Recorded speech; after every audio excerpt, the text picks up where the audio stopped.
In today's video, I'm going to teach you how to cancel Patreon membership subscriptions. Maybe you supported a creator for a while, and now your budget or interests have changed, or you simply don't want the recurring charge anymore. Whatever your reason, I'll walk you through the process step by step so you can confidently cancel the memberships you no longer need. First, open your web browser and go to your Patreon home dashboard. Make sure you're logged into the correct account, especially if you have more than one.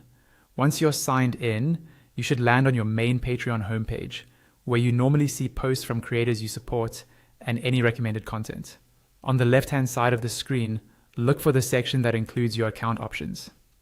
In that left-hand column, find and click on Personalized Settings. This is where Patreon groups most of your account controls, including your profile details, notifications, and of course, your memberships. When the settings page opens, you'll see several tabs along the top.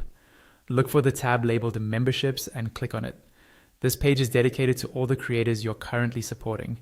It's a good idea to take a moment here to review the list, just to confirm which memberships are active and what you're being billed for each month. Next, find the specific membership you want to cancel. On the right-hand side of that membership row, you'll see a small icon with 3 vertical dots.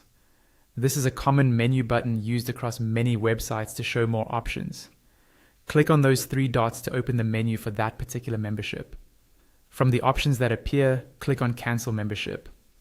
Patreon may show you a confirmation message or ask for feedback about why you're canceling.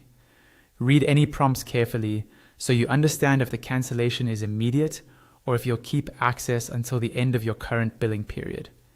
This can vary depending on how the creator has set up their page.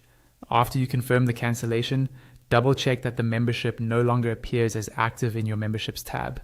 If you still see it listed, reload the page to refresh your settings. It's also a good idea to check your email for a cancellation confirmation from Patreon, and to keep an eye on your bank or card statement to make sure no future charges appear for that membership. And that's it. You've successfully canceled your Patreon membership subscription.